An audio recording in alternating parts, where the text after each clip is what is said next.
Welcome to Recap Our Studio. Hello and welcome to the Recap Our Studio. Scientists find a peculiar glacier that emits a crimson liquid, and nearby animals and insects begin to mutate. Today we will go through the plot of the 2013 film. Blood Glacier. In 2013, the globe confronts terrible climatic calamities. Scientists estimate that the North Pole will be ice-free within 10 years, and mountain glaciers will entirely vanish. Life will never be the same again, and individuals are making a difference in the Austrian Alps at an elevation of 3.5 miles. The research station at 1,000 meters is the most gleaming. There is now an alcoholic technician called Yannick, his dog named Tini, and 3 climate change scientists living there. Yannick awakens to a loud noise after yet another big hangover. Bertha, one of the scientists, repeatedly knocks on his door and requests for assistance. The technician arrives to the main base reluctantly and disables the alert. It turns out that one of the weather stations a few hundred meters from the main base is broken. Scientists cannot follow climate-incorrect data without it, and it must be fixed immediately. Yannick does not get along with the team and tries to avoid them, but he is forced to heed their demands. When the technician steps outside, he finds that his dog Tini is behaving abnormally and does not react to his master's command to go eat. It keeps staring at a single place in the sky, as if it had seen something amid the snow-covered mountains. Later, Yannick and researcher Falk finalize the last preparations to travel up into the mountains to repair a defect at the station fault in order to learn more about the psychology of the unpleasant technician who has spent more than 5 years in isolation at the station. Though few people can withstand such extreme circumstances. Yannick refuses to reveal the true cause for his captivity in the highlands, claiming that he knows the station and the surrounding area better than anybody else. The guys and the puppy ascend high into the mountains, navigating the uneven slopes, when Tini leaps out of her seat and runs off in an unknown direction, barking. Yannick and the scientists follow the route and come upon an astounding sight. One of the rocks is coated with a scarlet bacterial plaque. Falk is ecstatic by the unique discovery and chooses to collect samples for future examination. There's a muffled hell coming from the cave, Yannick. He ignores it and proceeds to fix the transformer box, while the inquisitive Tini decides to see what is going on in the cave. She dashes inside and, by scent, locates the source of the wailing. A seriously injured fox sits among the rocks, breathing loudly. Something is actively moving in its womb and abruptly leaps out, and Yannick hits his head on the transformer box, and astonishment and fault rush over the hill. When the technician arrives at his pet, he discovers a new cut on his tummy. The dog glances forward to where the fox's twisted corpse lays. Inside the cave, frightening sounds are heard, and Yannick chooses to pick up his pet and leave rather than proceed to the source of the commotion. Back at the main base, scientists studied samples of a unique glacier under a microscope, discovering a living entity with cells that are continually growing and reproducing. Bertha insists on Yannick transporting her to the glacier to collect new samples and store them in an airtight container. The technician will not go into the mountains at night. Given the presence of a rabid fox in the cave, experts are dissatisfied with Yannick's conduct and assume that he is just hallucinating and that there is no danger in the cave. Nonetheless, they decided to postpone their excursion to the glacier until the next day. The Minister of Ecology is expected to arrive at the station with a committee in the morning, and the scientists recommended keeping the extraordinary finding a secret. Yannick refuses to accept since he is obligated to notify higher authorities about what has occurred. The minister is joined by reporters and Yannick's ex-girlfriend Tanya, who works as a geologist and was part of a group of scientists working at the Alp station 3 years ago. Meanwhile, the scientists are attempting to persuade the technician not to tell the visitors what they witnessed in the cave. This is just a public relations effort for the minister, and everyone must participate in this political show. Harold administers morphine to Yannick in order for him to fall asleep and not bother them. Tanya, on the other hand, reaches him through radio and notifies him of her arrival. This occurrence quickly calms the technician and the scientist's fears that he may divulge knowledge about the rabid fox to his ex-girlfriend, Tanya, who tells Yannick that she is coming to the mountains at daybreak with a minister and reporters to capture vivid images. The guy is delighted to see his ex-lover and takes more morphine to fall asleep, waking up in the middle of the night. Yannick, someone is searching through the trash. Something is not right. He dials Harold's number and requests that he bring him a gun, but his partner does not hear him. A hideous-looking creature emerges from concealment, terrifying the technician. Yannick advises the scientists to scurry and hide when they hear the sound. He claims to have seen a hybrid fox with horns on his head. Scientists dismiss the man's unusual conduct, claiming that he is under the influence of opium and alcohol. Yannick is certain that he is correct and intends to inform the authorities. Immediately. After the scientists and technician have cooled down, a brief scuffle breaks out. Harold attempts to encourage Yannick to go to bed so that the fabled fox may be captured the following day. The sad technician takes his injured puppy to his cabin and falls asleep. Yannick tells Harold a tale about a hunter who used to live nearby and died with a critically injured beagle next to his corpse. Tanya and the technician took the dog in and nourished and fattened him up all night. Yannick gets morning nightmares about the monster. He radios Tanya and informs her of the dangers that await them along the way. The girl rejects her ex-Illusion's boyfriends and advises the team to prepare for ascent. Yannick makes the decision to join Bertha to the Red Glacier. When they arrive, they see that the red bacterial growth has vanished someplace. The scientist proceeds to drill into the block to gather materials, while Yannick moves away to use the restroom. Because of the dampness, one of the rocks begins to shift. The stone is revealed to be a mutant bug that attacks anyone disturbs it. Yannick, bewildered, kicks the beetle, and it bounces away, hiding in its shell once again. Meanwhile, the minister and the party hike the route to the station. Tanya eagerly talks reporters about climate change research, and the group pauses on a gorgeous hill to snap photos. During the shooting, the photographer gets bitten by a massive insect carrying the dangerous germs in its guts. Back at the beginning, the mutated beetle jerks swiftly when the scientists dissect it, generating a disturbance among those present, but Bertha deems it a vegetative response. The experts find after analyzing the biocomponents that it has the same microorganisms as the Red Glacier. Bertha determines that the creature discovered is a cross between a fly and a fox. This bacteria has the ability to recombine and mix the DNA of many creatures, resulting in a wide range of sick animal hybrids. When the Red Glacier melted, the frozen microorganisms, along with glacial water, entered the fox. The fox's DNA then mingled with the bug's genes it ate, resulting in a hybrid. Yannick wonders what would happen if a hazardous microorganism-infected animal bit or licked a person.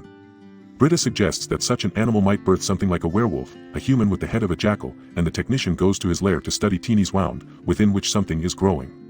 The guy calls Tanya once again and attempts to encourage her to adjust her course and avoid the pathways that only pass through the afflicted region. After completing his chat, the guy is forced to make a difficult decision after discovering that his pet dog is ill and that he faces a painful death. He has to shoot Tini and put them out of their pain, but he is hesitant. The dog stares pityingly at his owner, adding to his dilemma. Tanya chooses to heed her ex-advised lovers and recommend that the group take a different path. Tanya notifies Yannick over the radio that the minister has agreed to take a quicker route. When the girl hears Tiny moaning in the background and begs Yannick to wait for her so they may figure out another way out together, the guy is happy to postpone the execution of his beloved pet. Meanwhile, the photographer has been bitten by a bug and is suffering from weariness. Not far from the minister's gathering, a terrified girl is being pursued by a mutant eagle. The tourist trips and falls, and the hybrid catches up with her and pierces her leg with its massive stinger. Yannick is set to leave to meet Tanya and the others, causing a fresh wave of dissatisfaction among the scientists. They don't want the technician to inform the minister about the new bacterial threat since it may generate fear and unneeded publicity. Scientists think they are on the approach of making the biggest scientific discovery in history, which will shift the course of history. They requested that Yannick buy them some time so that they could do all of the required research. The harsh technician refuses to be persuaded, which irritates Bertha. Yannick declares that he is not scared of the scientist's warnings and starts out on his journey, where he discovers the corpse of a mountain goat with an exploded stomach. The guy glances around suspiciously, aware that the hybrids are approaching the station. The bitten photographer has a high temperature, and the gang chooses to stop the bite on his neck, which swells and pulsates. Tanya is eager to get the group to the station as soon as possible. As a result, she instructs them to keep going. Suddenly, the wounded hiker who somehow fought off the flying mutant approaches them. Due to panic episodes, the girl collapses to the ground and is unable to speak. The hybrid eagle now continues circling the group in search of its next victim. The minister's guard rushes to protect the minister and attempts to fire the raptor, but the bird retreats behind the steep hills, but the law proved to be temporary, and a few seconds later, the mutant attacks the guard, gravely wounding him. The delegation is in a state of fear. Minister Bertha, in tears, crawls up to the deceased security guard with whom she had a strong relationship. Yannick comes to their help and takes the surviving party to the station while the bitten photographer escapes to the mountains. Harold is rehearsing a meeting with high-ranking visitors at this time, but he fails to put his charms to use. The horrified delegation rushes inside the station, shuts themselves inside, and places the injured tourist on a table, treating her wounds with makeshift methods. Not everyone arrives at the station. Irene, one of the reporters, realizes that her colleague is in a state of fear. The priest jolts her back to reality and tells her that the guy will return shortly. Tanya requests that Yannick contact someone for assistance, but the lone satellite phone has been occupied by two scientists who have gone to the weather station. Harold informs the technician that Falk and Britta will not return until the minister's group departs in the morning. Seeing the unfavorable outcomes of his deeds, the scientist attempts to defend himself uncomfortably. Yannick is not convinced by his apologies and punches the guy for putting their lives in peril. The minister attempts to contact for rescue using her phone, but mobile connectivity is not possible at this altitude. The mother recalls that her deceased security guard had another satellite phone and vents her rage on the crying reporter. Yannick hears his cat howling and is scared of the horror that lies ahead. He rushes onto the street and moves slowly toward his cabin, anticipating the worst and outraged. Tanya grills Harold about the findings that the scientists hid from them. Falk and Bertha arrive to the weather station, only to learn that they left the key at the main headquarters. For a moment, the scientists blame each other for what occurred, after which Falk cracks the lock. They walk inside, and Bertha eagerly opens the container containing a mutant insect they carried with him for study. However, the hybrid has been acting dead all along and rushes for the scientist's face as soon as she opens the container. In a panic, the lady rushes out onto the street, attempting to free herself from the mutant. Her companion attempts to assist her but has nothing else to do except smack her over the head numerous times with a rock, causing the mutant insect to peel away from the lady. But now that her face has been entirely squished by the punches, Yannick runs to his hurting pet and tries to soothe him down. Tanya, who has already heard from Harold about the mutants, enters the home. Tini recognizes her mistress and reaches out to her, which Yannick does not appreciate. Tanya has already left, leaving them all alone. The guy shows his ex-girlfriend the dog's tummy, which has something actively moving within it. Tanya recognizes the situation and provides Yannick a syringe with a deadly injection to put the terminally sick dog to sleep. The guy eventually chooses to assist his four-legged companion and puts them out of his agony. Tanya chooses to reveal to her former boyfriend that she was pregnant by him as the pair is struggling with the loss of their shared pet, but as soon as a glimmer of hope shines in Bionic's eyes, the girl informs that the baby did not live either. The minister is furious because the experts failed to warn her of the risk. Harold continues to make pitiful explanations, claiming that the mutant eagle assault on the delegation was an accident. Yannick and Tanya return to the station when the lady loses her rage and beats the scientist. The technician intends to track down the two scientists and steal the satellite phone from them. Tanya attempts to talk him out of the perilous endeavor, but he is adamant. Suddenly, a terrified Falk who made it to the station alive begs to shut the entrance through which a mix of a mountain goat and an insect is attempting to break in. Yannick successfully chases the bug away and latches the door shut.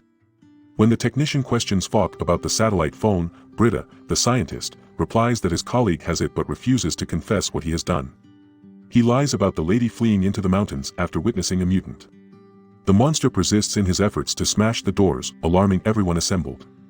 The mutant is extremely strong, and his enormous strike shakes the station like a house of cards. Minister Boris X yells angrily at the beast, seeking to scare it away. For a brief while, the goat is silent and motionless. Soon after, it returns with its mutant companion, the eagle, and Yannick attempts to stop them with his bare fists. The minister rushes to his rescue and uses a drill to bore a hole in the mutant goat's skull. When the woman wins the struggle, the others hold their breath and breathe out relief. The whole company comes to its senses and recovers from the shock of what has occurred. Harold has a monologue in which he describes his anguish pathologically. Tanya tells the minister that the helicopter plan to return the delegation would not arrive until noon the next day, but the rescue team is unaware that the group is at the research station and that their search might take many hours. One member of the group properly remarks that the rescue team has no clue what awaits them in the mountains. They are accustomed to rescuing lost climbers and will be unable to fight mutants without weapons. Furthermore, the afflicted hiker may not live until daybreak, necessitating the use of a satellite phone to locate and rescue her. Tanya and Yannick were summoned to the weather station. The technician coerces Falk into believing his version of Britain's escape. The others form a roadblock at the base, where the wounded tourists momentarily regain consciousness. Lifting the cover, the group notices a strange movement under the skin of her leg. Harold thinks the girl is also afflicted and that a mutant is forming inside her right now. Everyone is terrified and eager to run outside. The clergyman defies popular belief by proposing that whatever is crawling within the girl be taken out and burnt. With disgust, she extracts the lethal germs and throws it into the fire. Despite the nature of the treatment, the girl screams reflexively as the woman cauterizes the open cut on her leg. If the camper survives their adventure, it is a success. Yannick is certain that the girl cannot be saved and that their efforts are fruitless. Tanya is furious because she is still mourning the death of her unborn child. Falcon tries to run, taking advantage of the circumstances, but Yannick swiftly apprehends him at gunpoint. The minister's group is celebrating the operation's success with a party. Someone starts beating on the door fiercely, requesting to be let in. A photographer infected with a hybrid mosquito enters the station as Harold unlocks the padlock, his face covered in horrible sores. In his desperation, he rushes from person to another, screaming for help. More insects are hatching from his head, and the station is in shambles. Harold inadvertently ignites his hand, which immediately catches fire. In a panic, he rushes away, and the minister locks the door inside, desperately trying to come up with a new plan of action. They get to the weather station but are unable to pinpoint the source of their issue. He puts the gun in his pocket while expressing his sentiments and reflecting on what he has done. The gang decides to visit the Crimson Cave, where they uncover the scientist's mangled body. Falk abruptly points a gun at the two and demands that they give over the weapon. Tanya tries to outsmart the scientist, but he smacks her in the eye with his buttstock, forcing her to fall on the ground and cry in pain, and Falk threatens Yannick with his gun. A beast appears out of the shadows and attacks the scientist. It came out of nowhere. A blinding burst of light from the signal fire illuminates the cave as the hybrid fox and spider crashes into Falk's body, consuming all of his insides. Tanya and Yannick are forced to flee as the mutant focuses on them. The creature chases the technician and tries to enter his body. Tanya, on the other hand, slams a rock hammer into his body. They slay the mutant together and cuddle. They located a phone beneath his body and used it to call for help. They rushed to the others after seeing a column of smoke near the main base. The girl did not survive the nightmare, they learned. The minister's group enthusiastically races towards the life-saving sound of a chopper in the sky late at night. Tanya enters Yannick's hut and finds an ugly small mix of a dog and a person who recognizes what's going on. Yannick wants to exterminate the strange beast, but his lover forbids him. She grabs the mutant and proclaims with a single look that she wants to take him with her. Tanya and Yannick, the exhausted crew, abandoned the study site as the helicopter rose in altitude. Another large glacier has turned red, and the couple glances around, scared of what lies ahead, as they hear the quiet whimpering of the young mutant in the rucksack. So, how did you find the film? Please write your response in the comments area below. If you liked the video, please like and subscribe for future movie recaps. We'll talk again shortly.